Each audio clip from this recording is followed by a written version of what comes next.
अगर तुसीं चाहते हो कि पातशाह जनाब ਜਿਹਨੂੰ ਜਾਣਨ ਦਾ ਬੜੀ ਦੇਰ ਤੋਂ ਦਿਲ 'ਚ ਆਰਜ਼ੂ ਸੀ। ते वो ने जिन्ना ते और रूह उतरिया बेटा मेरी जिंदगी तो चला गया वो मेरे से दूर हो गया।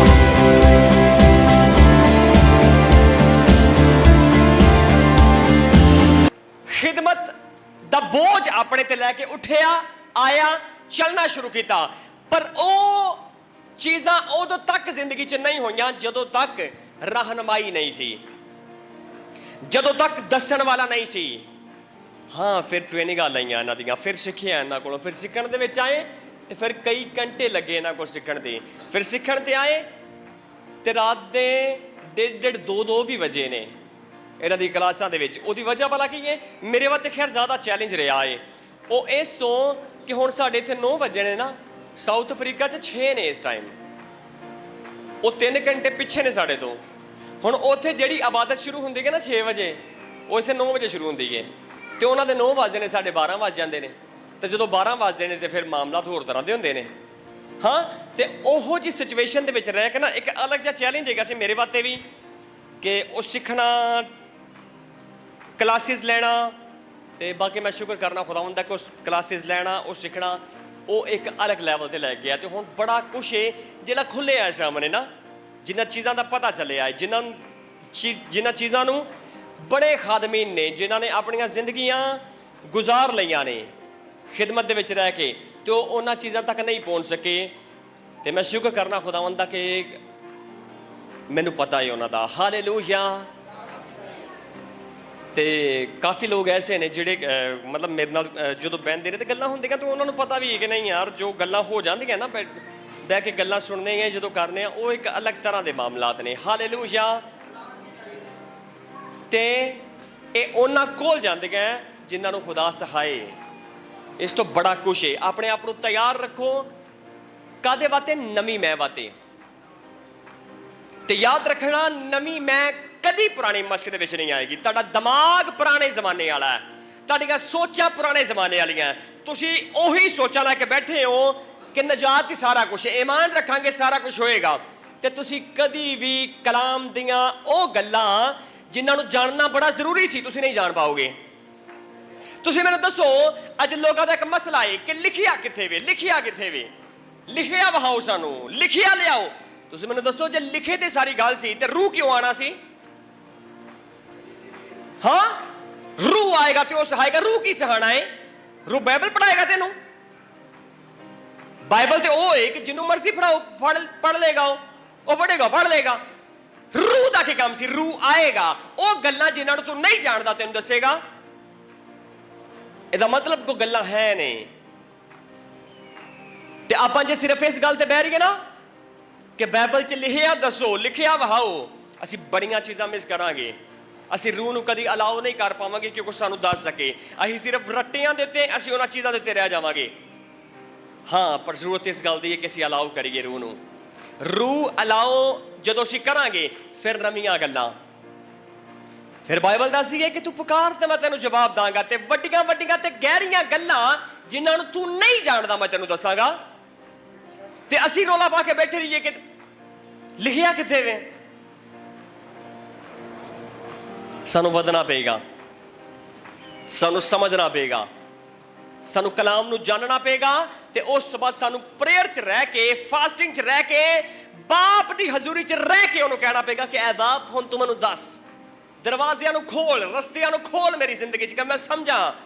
हाँ फिर एक टाइम आएगा तुसी बाइबल नू पढ़ोगे, तुसी पहले भी पढ़िया होएगा, जो तुसी पढ़ोगे कोई नवी गल तुहाडे सामने आएगी, नवीआं गल्लां वो तुहानूं दसेगा, वो तुहानूं टीच करेगा, वो गाइड करेगा, वो उस्ताद देगा जिहड़ा तुहानूं दसणगे। हाँ फिर अगला लैवल ये वे कि फिर तुहानूं भी वो दसना शुरू करेगा, तुहाडे ते चीज़ां ज़ाहिर करना शुरू करेगा।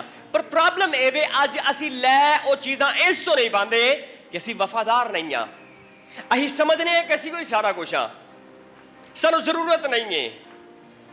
अगर असीं थ्रू चैनल नहीं चलांगे असीं कुछ नहीं कर सकांगे। देखो टीचर बड़े जिंदगियां कोई नहीं बदलियां, खादमीन बड़े, चर्च बड़े, उवें दे उवें ही पे ने। ते एक चर्च दे विच तुसीं आओ जिथे आके तुहाडी जिंदगी बदले, फिर इहदा मतलब अलग लैवल है। तुहानूं अलग तरीके नाल समझना पैना, सीखना पैना है। हाँ फिर तुसीं उहदी ताबेदारी च रहोगे ਕਿਹਦੀ ਤਾਬੇਦਾਰੀ 'ਚ? ਜਿਹੜਾ ਖੁਦਾ ਦੇ ਤਾਬੇ ਵੇ। ਜਿਹੜਾ ਖੁਦਾ ਦੇ ਤਾਬੇ ਵੇ ਤੁਹਾਨੂੰ ਉਹਦੀ ਤਾਬੇਦਾਰੀ 'ਚ ਰਹਿਣਾ ਪਏਗਾ। ਜਦੋਂ ਤੁਸੀਂ ਉਹਦੀ ਤਾਬੇਦਾਰੀ 'ਚ ਰਹੋਗੇ ਫਿਰ ਉਹ ਕੰਮ ਪੂਰਾ ਹੋਏਗਾ ਜਿਹੜਾ ਕੰਮ ਪੂਰਾ ਹੋਣਾ ਚਾਹੀਦਾ ਹੈ। ਤੁਸੀਂ ਦੱਸੋ ਕਿ ਕਿਸ ਵਜ੍ਹਾ ਤੋਂ ਪਲੂਸ ਰਸੂਲ ਤਮੋਥੀਅਸ ਨੂੰ ਬੇਟਾ ਕਹਿੰਦਾ ਹੈ ਕਿ ਤੂੰ ਮੇਰਾ ਬੇਟਾ ਹੈ? ਲੋਕ ਗੱਲ ਕਰਦੇ ਨੇ ਕਿ ਨਹੀਂ ਜੀ ਉਹ ਹੈ ਬਾਪ ਵਾਲਾ ਬੱਕਰਾ, ਇਹਨਾਂ ਨਿਜ਼ਾਮ ਬਣਾ ਲਿਆ ਜੀ ਰੂਹਾਨੀ ਬਾਪ। ਇਹ ਕਿੱਥੋਂ ਹੈ? ਪਲੂਸ ਕਿਉਂ ਬੇਟਾ ਕਹਿੰਦਾ ਉਹਨੂੰ?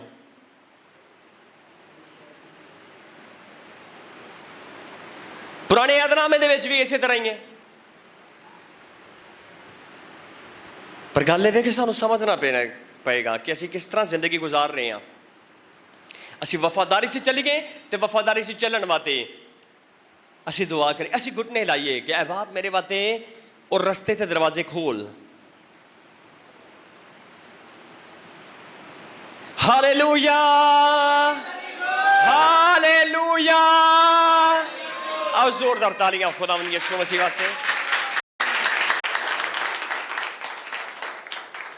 ਜਿਹੜੇ ਟੀਚਰ ਦੇ ਕੋਲ ਮੈਂ ਰਿਹਾ ਨਾ, ਜਿਨ੍ਹਾਂ ਕੋਲ ਮੈਂ ਸਿੱਖਦਾ ਰਿਹਾ ਵਾਂ ਪਿਛਲੇ 2 ਸਾਲ ਪਿੱਛੇ ਜਾ ਕੇ, ਤਾਂ ਜਿਨ੍ਹਾਂ ਕੋਲ ਮੈਂ ਸਿੱਖਦਾ ਰਿਹਾ ਵਾਂ ਨਾ, ਸਾਡਾ ਇੱਕ ਨਿਜ਼ਾਮ ਸੀ।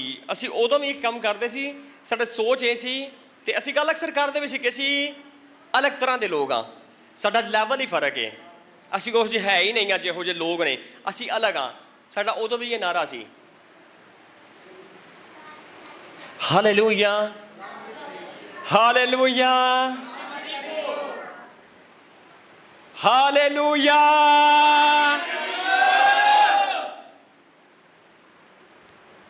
ਯਾਦ ਰੱਖਣਾ, ਧੋਖੇ 'ਚ ਨਾ ਰਹਿਣਾ। ਕਲਾਮ ਜਿਹੜੇ ਚਾਹੁਦਾ ਤਾਂ ਠੱਠਿਆਂ 'ਚ ਨਹੀਂ ਉਡਾਇਆ ਜਾਂਦਾ। ਅਗਰ ਤੁਸੀਂ ਉਹਨੂੰ ਸਮਝਣ 'ਚ ਖਤਾ ਖਾ ਗਏ, ਤੁਸੀਂ ਆਪਣੀ ਜ਼ਿੰਦਗੀ ਦੇ 5-7 ਸਾਲ 10 ਸਾਲ ਪਿੱਛੇ ਚਲੇ ਜਾਓਗੇ ਤੇ ਦੁਬਾਰਾ ਸਫ਼ਰ ਕਰਕੇ ਆਉਣਾ ਪਏਗਾ ਤੇ ਉਹ ਲੈਵਲ ਬਹਾਲ ਕਰਨਾ ਪਏਗਾ ਜਿਹੜਾ ਤੁਸੀਂ ਖੋਇਆ ਏ। ਅਨਾਹ ਨੂੰ ਕਦੀ ਆਪਣੀ ਜ਼ਿੰਦਗੀ ਦੇ ਵਿੱਚ ਆਉਣ ਨਾ ਦੇਣਾ। ਹਾਂ, ਯਾਦ ਰੱਖਣਾ, ਜਿੱਥੇ ਤੁਹਾਡਾ ਰੂਹਾਨੀ ਬਾਪ, ਜਿੱਥੇ ਤੁਹਾਡਾ ਸਪਿਰਚੁਅਲ ਫਾਦਰ ਜਿਹਨੂੰ ਤੁਸੀਂ ਮੰਨਿਆ ਏ, ਉਹ ਪੰਗਾ ਕਰੇ, ਉਹ ਕਲਾਮ ਤੋਂ ਹਟੇ, ਉਹ ਨਾਫਰਮਾਨੀ ਕਰੇ, ਉਹ ਗਲਤ ਹੋਏ, ਉਹਦਾ ਸਾਥ ਨਾ ਦੇਣਾ, ਉਹਦਾ ਕਦੀ ਸਾਥ ਨਾ ਦੇਣਾ। ਜਿੱਥੇ ਤੁਹਾਨੂੰ ਪਤਾ ਲੱਗੇ ਗਲਤ ਏ, ਛੱਡ ਦੇਣਾ ਉਹਨੂੰ, ਉਹਦਾ ਕਦੀ ਸਾਥ ਨਾ ਦੇਣਾ। ਹੁਣ ਮੈਂ ਤੁਹਾਨੂੰ ਅਗਲੀ ਗੱਲ ਦੱਸਣ ਲੱਗਾ, ਉਹਦਾ ਸਾਥ ਨਾ ਦੇਣਾ। ਤੁਸੀਂ ਸਮਝੋ ਇਸ ਗੱਲ ਨੂੰ ਕਿ ਮੇਰੀ ਜ਼ਿੰਦਗੀ ਦੇ ਵਿੱਚ ਜੇ ਖੁਦਾ ਨੇ ਉਹ ਖਾਦਮ ਭੇਜਿਆ, ਮੈਂ ਸਮਝਣਾ ਵਾ ਕਿ ਖੁਦਾ ਦਾ ਮੈਂ ਸ਼ੁਕਰ ਕਰਨਾ ਵਾ ਉਹਨਾਂ ਵਾਸਤੇ ਕਿ ਯਾਰ ਐਡਾ ਵੱਡਾ ਖਾਦਮ ਮੇਰੀ ਜ਼ਿੰਦਗੀ ਦੇ ਵਿੱਚ ਖੁਦਾ ਨੇ ਭੇਜਿਆ, ਐਡਾ ਵੱਡਾ ਖਾਦਮ ਮੇਰੀ ਜ਼ਿੰਦਗੀ 'ਚ ਭੇਜਿਆ।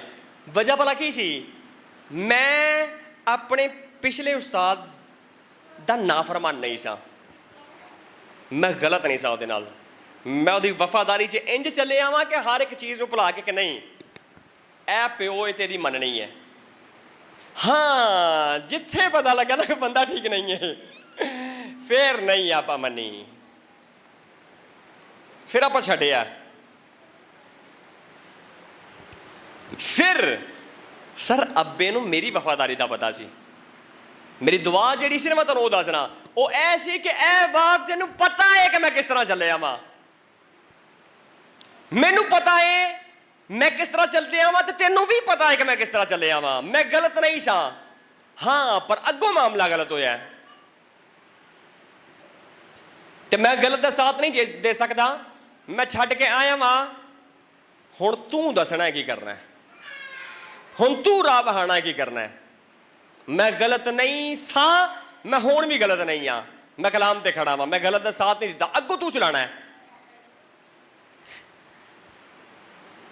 ਉਹਦੇ ਫਿਰ ਰਿਵਾਰਡ ਦੇ ਵਿੱਚ ਜਿਹੜਾ ਨਾ, ਉਹਦੇ ਰਿਵਾਰਡ ਦੇ ਵਿੱਚ ਖੁਦਾ ਨੇ ਫਿਰ ਮੈਨੂੰ ਰਹਿਨੁਮਾ ਦਿੱਤਾ। ਉਹ ਰਹਿਨੁਮਾ ਦਿੱਤਾ ਜਿਨ੍ਹਾਂ ਵਾਸਤੇ ਮੈਂ ਬੜਾ ਹੀ ਸ਼ੁਕਰਗੁਜ਼ਾਰ ਹਾਂ ਖੁਦਾਵੰਦ ਦਾ। ਜਿੰਨਾ ਮੈਂ ਸ਼ੁਕਰ ਕਰ ਸਕਾਂ ਉਹਨਾਂ ਹੀ ਖੈਰ ਥੋੜਾ ਏ, ਪਰ ਮੈਂ ਖੁਦਾਵੰਦ ਦਾ ਬੜਾ ਸ਼ੁਕਰਗੁਜ਼ਾਰ ਹਾਂ ਉਹਨਾਂ ਵਾਸਤੇ ਕਿ ਉਹਨਾਂ ਨੇ ਆਪਣੀ ਜ਼ਿੰਦਗੀ ਸਰਫ ਕੀਤੀ ਹੈ ਖੁਦਾ ਵਾਸਤੇ। ਮੈਂ ਉਹਨਾਂ ਦੀ ਖਾਸੀਅਤ ਦੱਸਣ ਲੱਗਾ ਤੁਹਾਨੂੰ। ਉਹਨਾਂ ਨੇ, ਮੈਂ ਕਦੀ ਉਹਨਾਂ ਨੂੰ ਨਹੀਂ ਵੇਖਿਆ ਕਿ ਉਹ ਕਿਸੇ ਐਸੀ ਜਗ੍ਹਾ ਤੇ ਗਏ ਹੋਣ ਜਿੱਥੇ ਸਿਰਫ ਇੰਜੋਏ ਵਾਲਾ ਮਾਮਲਾ ਬਣੇ ਕਿ ਫੈਮਿਲੀ ਦੇ ਨਾਲ ਨਿਕਲੇ ਨੇ, ਖਾਣੇ ਖਾ ਰਹੇ ਨੇ ਤੇ ਇਹ ਉਹ, ਕੋਈ ਇਹੋ ਜਿਹਾ ਨਿਜ਼ਾਮ ਪਾਰਕਾਂ 'ਚ ਫਿਰਦੇ ਪਏ ਨੇ। ਕਦੀ ਮੈਂ ਨਹੀਂ ਵੇਖਿਆ ਉਹਨਾਂ ਨੂੰ ਮੈਂ ਹਮੇਸ਼ਾ ਜਦੋਂ ਵੀ ਸੁਣਿਆ ਨਾ ਨਵਾਂ ਹੀ ਸੁਣਿਆ। ਉਹਨਾਂ ਨੂੰ ਮੈਂ ਜਦੋਂ ਵੇਖਿਆ ਸੁਣਿਆ ਪ੍ਰੇਅਰ 'ਚ ਕਲਾਮ ਦੇ ਮੁਕਾਸ਼ਫਤ ਖੋਲ੍ਹਦੇ, ਦੁਨੀਆ ਦੇ ਵਿੱਚ ਸਫ਼ਰ ਕਰਦੇ, ਇਹਨਾਂ ਚੀਜ਼ਾਂ ਦੇ ਵਿੱਚ ਵੇਖਿਆ ਉਹਨਾਂ ਨੂੰ ਮੈਂ। ਤੇ ਫਿਰ ਉਹੀ ਗੱਲ ਆ ਗਈ ਕਲਾਮ ਚ ਲਿਖਿਆ ਹੈ ਕਿ ਵੈਸਾ ਮਜ਼ਾਜ ਰੱਖੋ ਜੈਸਾ ਯਿਸੂ ਮਸੀਹ ਕਹਿੰਦਾ। ਫਿਰ ਪਲੂਸ ਰਸੂਲ ਦੀ ਗੱਲ ਕਰੀਏ, ਉਹ ਕਹਿੰਦਾ ਮੇਰੇ ਵਰਗੇ ਬਣੋ, ਮੈਂ ਮਸੀਹ ਵਰਗਾ ਵਾਂ। ਪਰ ਚਾਲ ਚਲਨ ਤੇ ਕਰਦਾਰ ਕਿਹੜਾ ਰੋਲ ਮਾਡਲ ਹੈ ਮੇਰਾ ਜਿਹਦੀ ਮੈਂ ਪੈਰਵੀ ਕਰਨੀ ਹੈ। ਤੇ ਮੈਂ ਸਮਝਦਾ ਵਾ ਕਿ ਅਗਰ ਮੈਂ ਇਹ ਕਹਾਂ ਨਾ ਕਿ ਮੈਂ ਆਪਣੇ ਸਪਿਰਚੁਅਲ ਫਾਦਰ ਦੀ ਪੈਰਵੀ ਕਰਨੀ ਹੈ, ਸਰ ਐਂਡ ਲੈਵਲ ਇੱਕ ਉਹ ਤੁਸੀਂ ਸੋਚ ਨਹੀਂ ਸਕਦੇ। ਹਾਲੇਲੂਇਆ। ਮਤਲਬ ਮੈਂ ਕੰਪੇਅਰ ਦੀ ਗੱਲ ਕਰਾਂ ਤੇ ਉਹ ਕਹਿ ਲਓ ਕਿ ਜ਼ਮੀਨ ਅਸਮਾਨ ਦਾ ਫਰਕ ਕਹਿ ਦੇਵਾਂ ਤੇ ਕੋਈ ਇਹ ਗਲਤ ਗੱਲ ਨਹੀਂ ਹੋਏਗੀ। ਹਾਂ, ਪਰ ਮੈਂ ਲੱਗਾ ਵਾਂ ਕਿ ਨਹੀਂ ਕਰਾਂਗੇ ਹੋਏਗਾ। ਉਹ ਟਾਈਮ ਆਏਗਾ ਜਦੋਂ ਆਪਾਂ ਵੀ ਇਹ ਕਰਾਂਗੇ, ਆਪਾਂ ਇੱਥੇ ਪਹੁੰਚਾਂਗੇ। ਪਰ ਮੈਨੂੰ ਇਸ ਗੱਲ ਦਾ ਪਤਾ ਹੈ ਕਿ ਉਹ ਜੋ ਨੇ ਨਾ, ਮੈਂ ਉਹ ਕਦੀ ਵੀ ਨਹੀਂ ਬਣ ਸਕਣਾ। ਪਰ ਆਪਣੀ ਐਫਰਟ ਜਦੋਂ ਤੱਕ ਜ਼ਿੰਦਗੀ ਹੈ, ਆਪਣੀ ਐਫਰਟ ਕਰਦੇ ਰਹਿਣਾ ਤੇ ਬਿਹਤਰ ਹੁੰਦੇ ਰਹਿਣਾ ਤੇ ਬਿਹਤਰ ਹੁੰਦੇ ਰਹਿਣਾ ਤੇ ਬਿਹਤਰ ਹੀ ਹੁੰਦੇ ਰਹਿਣਾ, ਇਹੀ ਕੰਮ ਹੈ। ਹਾਲੇਲੂਇਆ। ਇਸ ਤੋਂ ਆਪਣੇ ਸ਼ਾਗਿਰਦਾਂ ਨੂੰ ਜਾਂ ਜਿਹੜੇ ਮੇਰੇ ਨਾਲ ਨੇ ਨਾ, ਉਹਨਾਂ ਨੂੰ ਮੈਂ ਇੱਕ ਗੱਲ ਦੱਸ ਦਿਆਂ ਕਿ ਜਿਸ ਤਰ੍ਹਾਂ ਮੇਰੇ ਤੇ ਟਾਈਮ ਆਇਆ ਨਾ ਕਿ ਮੇਰੇ ਕੋਲ ਨਵੇਂ ਟੀਚਰ ਆਏ, ਨਵਾਂ ਮਿਆਰ ਤੇ ਨਵਾਂ ਲੈਵਲ ਤੇ ਨਵੀਂ ਮੈਂ ਤੇ ਨਵਾਂ ਸਾਰਾ ਕੁਛ, ਉਹ ਤੁਹਾਡੇ ਕੋਲ ਉਂਝ ਕੋਈ ਨਹੀਂ ਆਣਾ। ਉਂਝ ਕੋਈ ਨਹੀਂ ਆਣਾ ਤੁਹਾਡੇ ਕੋਲ ਜਿੰਝ ਮੇਰੇ ਕੋਲ ਆਇਆ।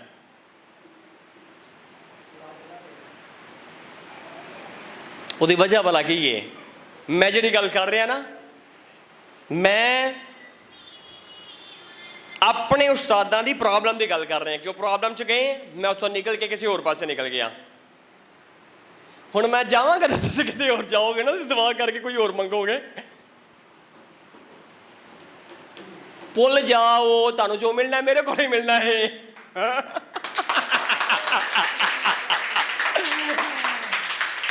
ਤੁਹਾਨੂੰ ਜੋ ਮਿਲਣਾ ਹੈ ਇੱਥੋਂ ਹੀ ਮਿਲਣਾ ਹੈ। ਹਾਲੇਲੂਇਆ। ਹਾਲੇਲੂਇਆ। ਆਪਣਾ ਟਾਈਮ ਵੇਸਟ ਨਾ ਕਰਨਾ, ਜੁੜੇ ਰਹਿਣਾ। ਜ਼ਿੰਦਗੀ ਤੁਹਾਡੀ ਹੈ, ਅੱਗੇ ਵਧਣਾ ਤੁਹਾਡਾ ਹੈ, ਸਾਰਾ ਕੁਝ ਤੁਹਾਡਾ ਹੈ। ਪਰ ਬੇਵਕੂਫੀਆਂ ਦੇ ਵਿੱਚ ਚੱਲ ਕੇ ਆਪਣਾ ਟਾਈਮ ਵੇਸਟ ਨਾ ਕਰਨਾ, ਕਿਉਂਕਿ ਜਦੋਂ ਤੱਕ ਇੱਕ ਬੰਦਾ ਮੁਖਲਸ ਹੈ ਖੁਦਾ ਦੇ ਨਾਲ, ਤੁਸੀਂ ਡਬਲ ਛਾਣਾ ਬਣਨ ਦੀ ਕੋਸ਼ਿਸ਼ ਕਰਨਾ ਨਾ ਕਰਨਾ, ਫਸ ਜਾਓਗੇ।